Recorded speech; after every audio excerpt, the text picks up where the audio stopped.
உங்களுக்கு வந்து அந்த பக்கம் பரிச்சயமே இருக்காது. நேத்து வரைக்கும் ரிமைண்ட் பண்ணியிருக்காரு. நானே 100 முறை சொல்லியிருக்கேன். அண்ணன் சு. வெங்கடேசனுடைய கேள்வி உட்பட பல முறை நான் பதில் சொல்லியிருக்கிறேன்.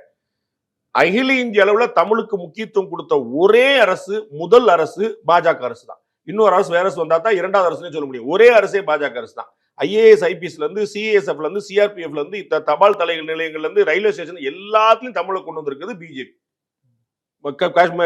வாரணாசியில வந்து பாரதியார் பேர்ல இருக்கை உள்பட போற இடம் பூரா வந்து திருக்குறள் சொல்றாரு, போற இடம் பூரா பாரதியார் சொல்றாரு. எல்லா இடம் போய் நிக்கிறாங்க.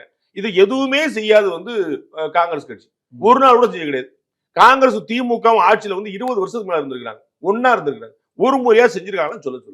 இது எப்ப வந்து சொல்லுங்க. ஐஏஎஸ், ஐபிஎஸ் தமிழ்ல எழுதலாம். சிஎஸ்எஃப் தேர்வு தமிழ் எழுதலாம். சிஆர்பிஎஃப் தேர்வு தமிழ் எழுதலாம். எப்ப வந்து சொல்லுங்க. தபால் நிலையங்கள்ல தமிழ்லையும் கார்டு இருக்கும். ரயில் நிலையங்கள்ல தமிழ்லையும் கார்டு இருக்கும். எப்ப வந்து சொல்லுங்க. எல்லாமே வந்தது காங்கிரஸ் ஆட்சி கிடையாது, பிஜேபி ஆட்சி. காங்கிரஸ் திமுக ஆட்சியில இருந்து ஒண்ணுமே செய்யல. ஆனா நீங்க வந்து இந்தி எதிர்ப்புன்னா படக்குன மத்திய அரசு அப்படி எங்கேயோ நகர்றீங்க. பராசக்தி படம் இல்லங்க. நீங்க பாருங்க. நீங்க எப்படி சொல்ல அப்படியே பாக்குறேன். எனக்கு ஒண்ணு இல்ல. தம்பி காட்டிய வழியில அண்ணன் போறல எனக்கு ஒன்றும் தயக்கமே கிடையாது. நீங்க பராசக்தி படம் இந்திய எதிர்ப்பு பேசுதா? இந்திய எதிர்ப்பு தமிழ்நாட்டுல எப்ப வந்துச்சு? இவ்வளவுதான் கேள்வி.